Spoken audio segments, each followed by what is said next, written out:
Assalamualaikum warahmatullahi wabarakatuh. Salam kenal, saya Bu Vika dari Universitas Islam 45 atau Unisma Bekasi, Pak, Bapak Ibu, dari Prodi Perbankan Syariah.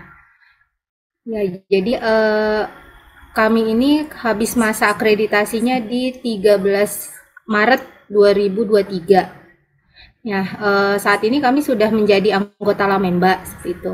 Nah, saya lihat di akun Lamemba itu ada pendaftaran akreditasi gitu ya, Bapak Ibu.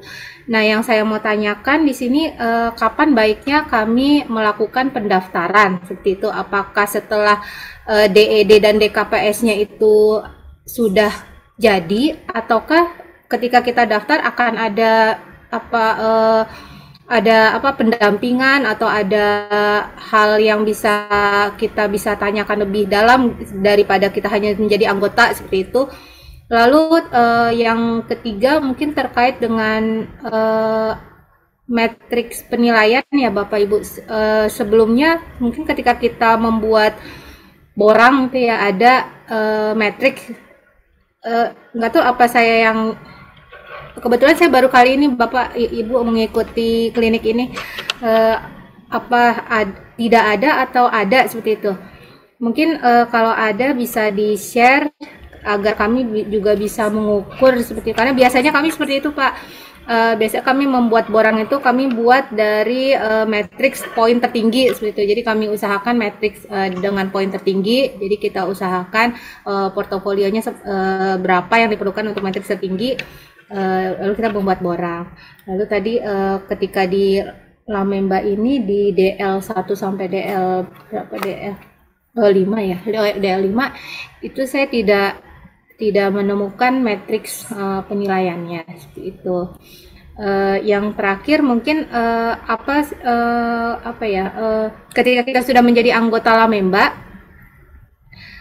apa yang bisa kita dapatkan seperti itu setelah menjadi anggota Lamemba. Mungkin itu saja Bapak Ibu, terima kasih. Assalamualaikum warahmatullahi wabarakatuh.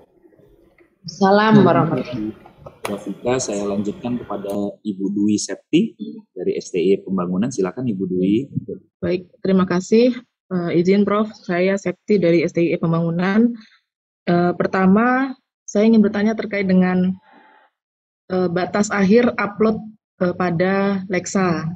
Kami mendapatkan kebijakan transisi 1, di mana kami habis pada tanggal 23 April 2022 dan sudah diperpanjang oleh Lamemba hingga Oktober 2022, 6 bulan.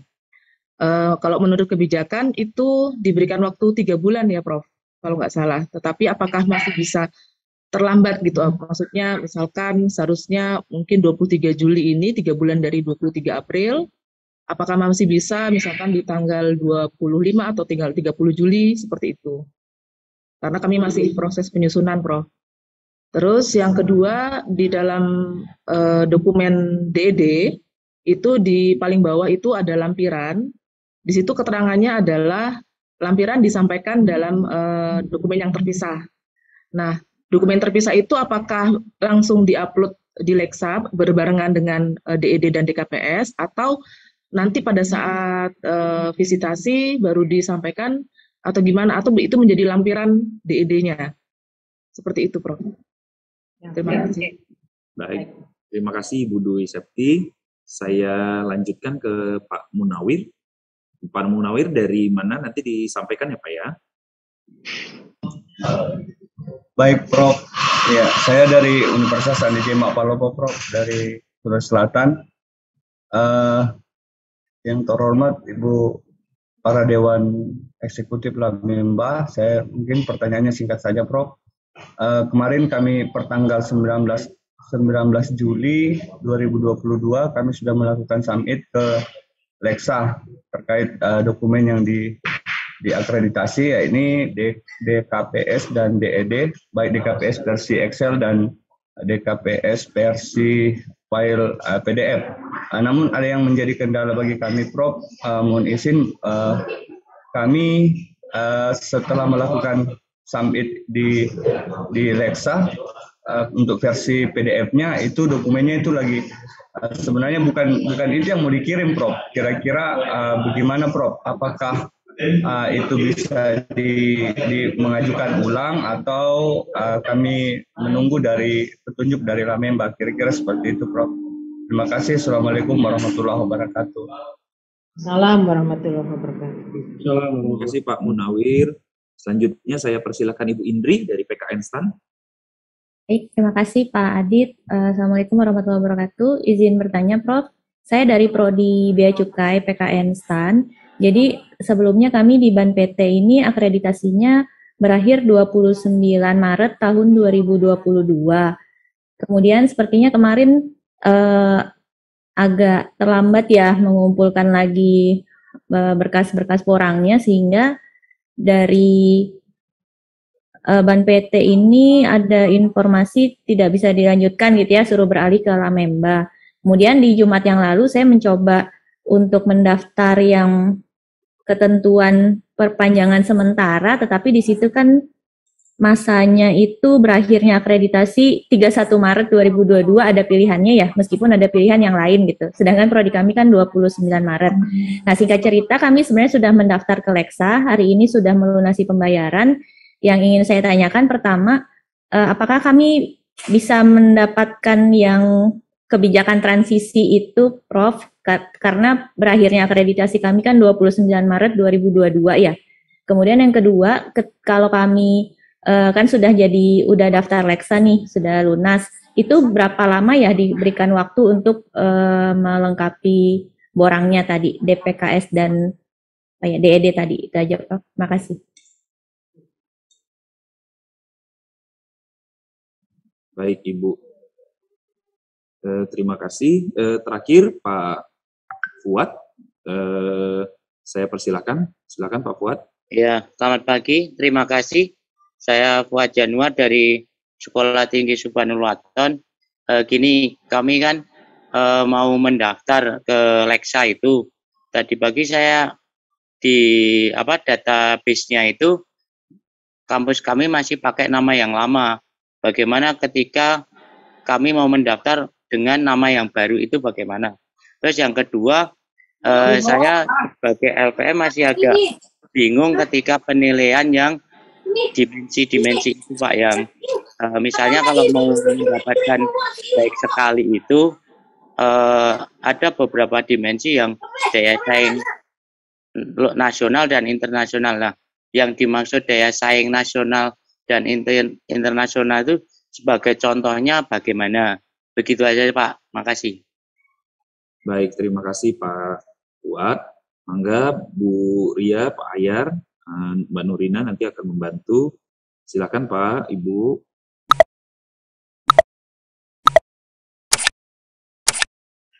Mohon izin Pak Ahyar, saya dulu ya Pak Ahyar ya. Nanti Pak Ahyar maksudnya lebih jelas lagi ya Pak Ahyar. Monggo Prof ya. Monggo. Jadi begini, saya melihat pertanyaan dari Ibu Rafika, lalu Ibu Septi dan Pak Munawir serta Ibu Indri itu kelihatannya hampir sama ya. Dan pertanyaan dalam kaitan kapan harus memasukkan DED dan DKP. Itu ya Bapak Ibu. Jadi saya menjawab seperti ini Bapak Ibu. Pada prinsipnya, apalagi prodi yang Bapak Ibu itu sudah habis masa berlakunya, begitu ya. Jadi mohon Bapak Ibu sekalian memasukkan untuk permohonan perpanjangan. Nanti akan dijelaskan lebih spesifik oleh Mbak Nurina dan Mas Adit, serta tentunya Pak Ahyar yang ahli di bidang itu ya. Lalu yang paling penting pula, jangan Bapak Ibu sekalian menunda membuat dokumen gitu. Jadi maksudnya ketika Bapak Ibu sekalian sudah keluar misalnya sudah bermohon dan sudah keluar sertifikat perpanjangan, secepat mungkin Bapak Ibu sekalian menyiapkan dokumennya ya Bapak Ibu ya. Itu yang pertama. Lalu yang kedua, saya ingin menyampaikan kepada Ibu Rafika bahwa kapan pendaftaran dan apa fasilitas yang akan diterima itu juga sebaiknya secepatnya. Karena mengingat Bapak Ibu sekalian, Bu Rafika habis Maret, oke, 2023. Tetapi ketika jangan menunggu ya Bapak Ibu, maksudnya bahwa mendaftar ya segera mungkin mendaftar, begitu ya. Dan apa yang fasilitas yang bisa diberikan ketika Bapak Ibu sekalian mendaftar menjadi anggota, pastinya aksesibilitas informasi Bapak Ibu sekalian akan dapatkan. Menyangkut DL1 sampai DL9 ada semua di sini. Bapak Ibu sekalian bisa melihat ya website lamemba.or.id. Di situ lengkap semua informasi terkait kebutuhan Bapak Ibu sekalian dalam menyusun dokumen, ada semua dan tersedia di situ ya Bapak Ibu sekalian ya. Oke, lalu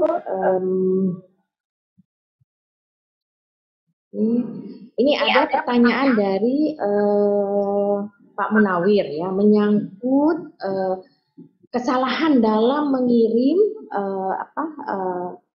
DED dan DKPS ataukah dokumen-dokumen pendamping, kan begitu ya. Nanti mungkin akan dijelaskan oleh Mbak Nurina. Kalau salah seperti apa, harus bagaimana ya, teknisnya seperti apa ke Lexa. Oke. Dan ada juga menyangkut perpanjangan mendaftar Lexa. Bayar lunas, kebijakan. Saya kira kalau menyangkut kebijakan transisi, secepat mungkin Bapak Ibu sekalian mengirim ya permohonan itu dan mengisi formnya. Itu ya, ada pertanyaan dari Bu Indri, dari Bea Cukai, dan Ibu Indri, prodinya sudah membayar lunas. Monggo silakan, bermohon saja ya Bapak Ibu ya. Oke, saya kira itu untuk dari saya, monggo silakan Pak Ahyar, monggo. Ya, baik Prof. Ria.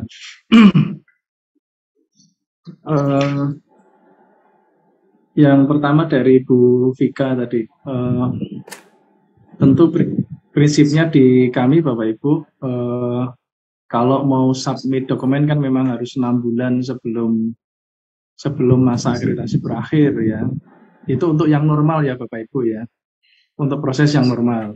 Nah tentu kalau Bapak Ibu kepengen supaya proses pendaftaran sampai pelunasan untuk Lamemba itu supaya tidak mengganggu yang 6 bulan tadi, ya sebaiknya Bapak Ibu itu sudah bisa selesai ya mungkin di bulan ke-8 atau paling jelek yang mungkin bulan ke-7 sebelum masa akreditasinya berakhir, sehingga ada cukup waktu untuk menyiapkan proses submitnya gitu, sehingga Bapak Ibu memang mau tidak mau ya harus selesai di DKPS-nya itu sebelum 6 bulan periode untuk submit gitu ya. Mungkin itu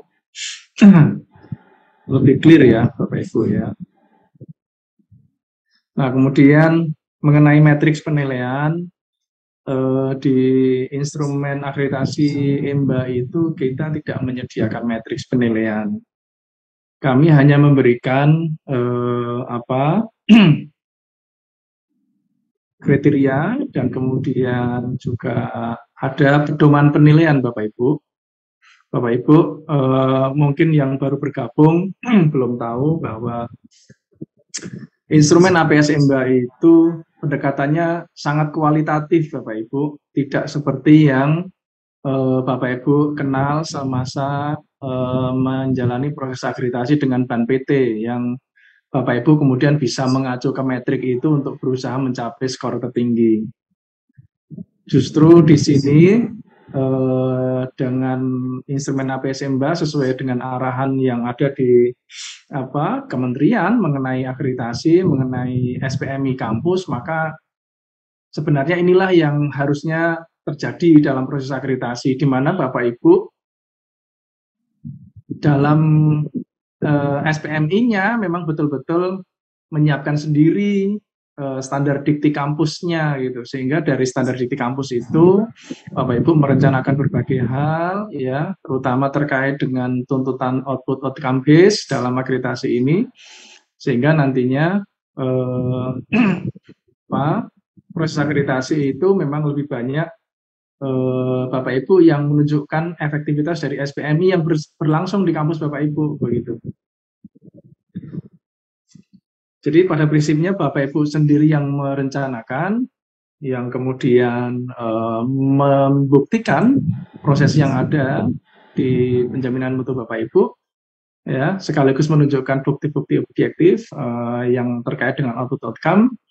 Nah, kemudian lembaga akreditasi ini seperti LAM maupun BAN-PT tinggal memberikan penilaian atas apa yang Bapak Ibu capai berdasarkan visi misi, berdasarkan standar di kampus masing-masing. Baik, kemudian berkait dengan apakah boleh terlambat? Ya, tentu tidak ya Bapak Ibu. Kami sudah menyediakan waktunya, kami menjaga proses akreditasi itu. Kalau Bapak Ibu sudah mendapatkan masa transisi masih ingin terlambat, ya kami tidak tanggung resiko kalau Bapak Ibu tidak terakreditasi. Ya, silakan aja Bapak Ibu. Ya.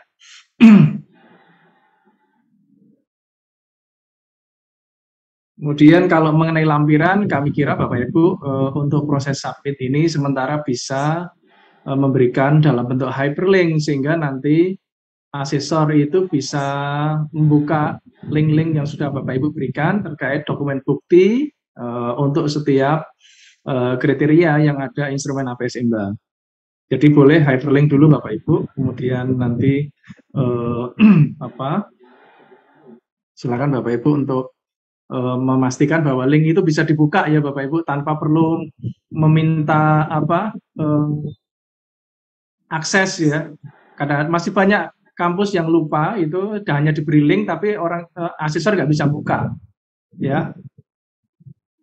Jadi biasanya kalau kayak gitu kami kembalikan. Kemudian dari Pak Munawir, kalau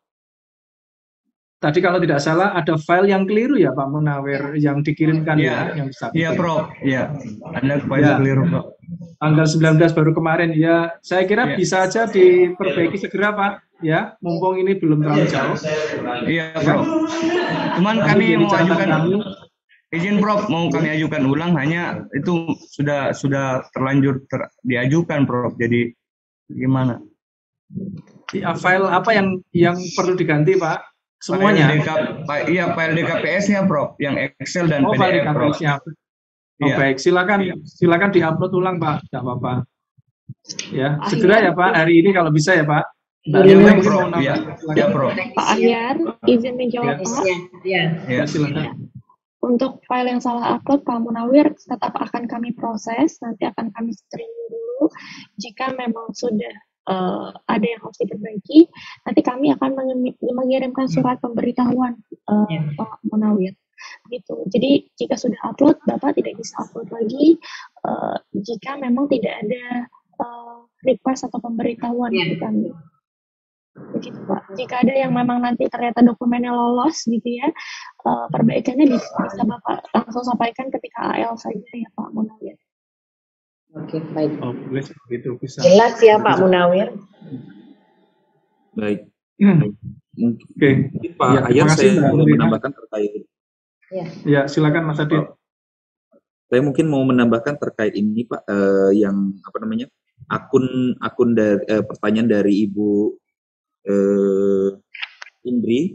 Jadi Ibu Indri, memang Ibu sudah mengirimkan permohonan perpanjangan, itu masih kami pelajari karena waktu habis akreditasi Ibu itu ada di luar wewenangnya Lamemba Pak Ahyar, makanya ini masih ada di meja staf Pak. Lalu yang kedua, Ibu Indri dan Ibu Bapak semuanya, saya di sekretariat meminta kepada Ibu Bapak dan menegaskan juga pernyataan Pak Ahyar sebelumnya, jika Bapak Ibu dan Bapak ingin melakukan proses akreditasi, mohon semua proses administrasi diselesaikan beberapa hari sebelum jadwal Bapak dan Ibu mengupload dokumen, karena di sekretariat di kesekretariatan itu punya antrian yang cukup panjang untuk memeriksa satu persatu permasalahan administrasi, mulai dari pendaftaran akun sampai pelunasan biaya.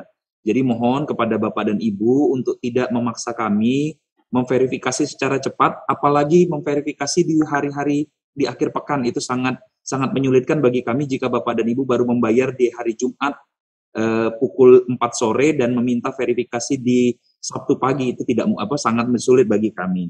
Jadi saya memohon kepada Ibu dan Bapak sekalian, seluruh persyaratan administrasi diselesaikan mungkin seminggu, kalau seminggu itu sudah mepet, mungkin 2 minggu sebelum jadwal Bapak dan Ibu mengupload DED dan DKPS. Bapak dan Ibu tidak perlu khawatir jika semua persyaratan administrasi telah diselesaikan, kolom upload dokumen DED dan DKPS itu akan terbuka sampai kapanpun Bapak dan Ibu menguploadnya. Jadi jangan takut, tidak ada jangka waktu dari Ibu mengklik permohonan akreditasi sampai mengupload dokumen, itu tidak ada jangka waktunya. Selama Ibu dan Bapak belum mengupload DED dan DKPS, tidak akan kami tutup dan tidak akan hangus untuk biaya pelunasan akreditasinya. Yang Ibu Indri PK Instan juga masuk 29 Maret, masuk hari Jumat, akan tetapi baru membayar lunas itu pukul 8.55 pagi ini Pak Ayar. Jadi ini masih kami proses, Ibu Indri, bersabar ya Ibu. Ya, oke. Terima kasih Baik. Pak Ayar, silakan Pak. Menambahkan sedikit Mas Adit, untuk semua ya program studi, seyogianya jangan khawatir ya Bapak Ibu sekalian. Tentunya karena ini sudah waiting list-nya sudah banyak sekali ya, jadi mohon bersabar dan pasti akan kami layani, begitu ya, itu garansi itu Bapak Ibu sekalian ya. Jadi jangan khawatir terkait dengan yang sudah membayar dan akan bagaimana, tetap kami akan proses pastinya seperti itu. Dengan tidak mengurangi bahwa tadi disampaikan oleh Mas Adit itu harus administrasinya terpenuhi semua. Ya pastinya seperti itu ya Bapak Ibu. Itu ya Bapak Ibu, saya kira clear ya Bapak Ibu. Supaya Bapak dan Ibu tidak stres ketika DED dan TKPS-nya gagal di-upload. Jadi jauh-jauh hari sebelumnya kita sudah selesaikan proses administrasi. Ya, Mangga kita buka sesi berikutnya ya Pak Ayar, Bu Ria ya. Sebentar ya, tadi ada yang selesai belum Mas Adi. Belum selesai. Oh ya, silakan. Belum. Untuk yang daya saing tadi, Pak Fuad ya, Bapak Ibu semua, mohon dipahami bahwa masalah daya saing ini adalah tidak bisa dilihat aspek per aspek Bapak Ibu, tapi dilihat secara utuh dari semua hal yang sudah Bapak Ibu siapkan dalam penjaminan mutu. Bisa terkait dengan tata kelola, bisa terkait dengan sumber daya manusianya, keuangan, output outcome yang sudah Bapak Ibu hasilkan, sehingga kombinasi dari hal-hal itulah yang kemudian nanti akan menunjukkan bahwa program studi yang diakreditasi dan UPPS yang mengelola program-program studi itu memang memiliki daya saing, apakah nanti di level lokal, nasional atau internasional. Jadi Bapak Ibu mohon tidak melihatnya kalau ini terus bisa dianggap, kalau punya sesuatu yang sifatnya mungkin merasa punya publikasi internasional terus minta dianggap internasional, tidak. Ya, mohon dilihat bahwa daya saing itu adalah kombinasi dari berbagai sumber daya yang Bapak Ibu miliki untuk memastikan bahwa Bapak Ibu kampusnya itu memang atau program studinya memang memiliki daya saing gitu. Ya. Jadi saya agak kesulitan juga kalau memberikan contoh, tetapi prinsipnya demikian Bapak Ibu. Ini melihat secara utuh dari organisasi itu, bukan hanya sekedar kalau Bapak Ibu punya publikasi terus dianggap internasional, tidak. Ya. Saya kira demikian. Tambahan sedikit Pak Ayar. Jadi Pak Fuad, tadi kan pertanyaannya daya saing. Mohon Bapak mempelajari DL 9, tabel 3 dan 4 ya Pak ya. Di situ kriteria-kriterianya sudah sangat jelas ya, terkait dengan daya saing. Karena daya saing itu akan menentukan pemeringkatan, salah satunya menentukan pemeringkatan. Jadi kiranya Bapak Ibu sekalian bisa menunjukkan ketercapaian dari aspek daya saing, misalnya ya dari aspek mahasiswa sudah ada kelas internasional yang ditunjukkan oleh mobilitas mahasiswa. Mahasiswa dikirim kemana dengan biaya dari universitas atau UPPS menganggarkan untuk itu, kan begitu. Itu kan misalnya salah satu contoh saja, misalnya perwujudan dari kerjasama, kan begitu misalnya. Lalu keberlanjutan dari kerjasama itu, terus tidak hanya dikirim lalu berikut tidak ada lagi ya. Jadi kontinuitas itu yang salah satu contoh misalnya seperti itu ya, Pak ya. Saya kira seperti itu dan mohon dipelajari DL9 karena itulah panduan penilaiannya. Ini juga bisa menjawab dari Ibu ini ya, Ibu Rafika ya, iya matriksnya dan sebagainya kan begitu ya. Karena prinsipilnya sebenarnya ini kan beda antara yang dulu dan sekarang, ini betul-betul kualitatif model begitu ya. Jadi matriks itu mohon Ibu pelajari DL9. Itu bisa diakses Bu melalui website kami, bisa diunduh gitu ya pedoman. Gitu ya Bu Rafika, jadi pelajari itu saja. Saya kira itu tambahannya.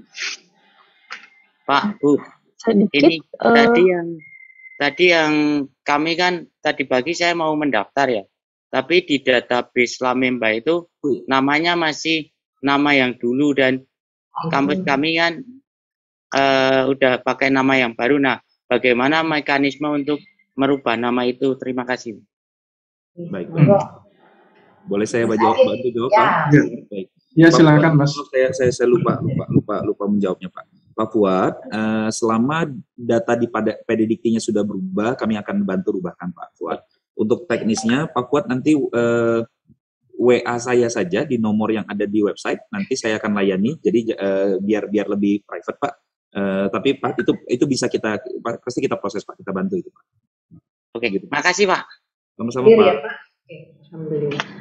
Ya, sedikit menjawab pertanyaan Bu Septi tadi terkait lampiran yang mau disampaikan. Ya, Ibu Septi silakan menyampaikan di DED di bagian akhir. Untuk lampiran itu halamannya tidak dihitung, tapi kami lebih menyarankan untuk lampiran silakan disampaikan dalam bentuk hyperlink supaya aksesornya juga lebih mudah dan tidak terlalu banyak dapatnya. Begitu. Terima kasih. Baik. Terima kasih Mbak Nurina. Lanjut Mas Adit. Baik, kita buka sedikit menambahkan terkait dokumen tadi. Bapak Ibu, dokumen bukti memang pada saat proses AK Bapak Ibu cukup melampirkan hyperlinknya ya, tetapi nanti pada saat visitasi Bapak Ibu harus bisa menunjukkan dokumen bukti aslinya. Ya, saya kira demikian ya Bapak Ibu. Kami prinsipnya nanti akreditasi pada saat visitasi itu kami akan mencoba melaksanakan semuanya dalam kondisi offline, jadi on-site ya Bapak Ibu, tidak berkunjung ke kampus Bapak Ibu, tidak secara daring atau online. Ya, sehingga nanti Bapak Ibu di sana tolong pada saat visitasi siapkan semua dokumen buktinya secara fisik.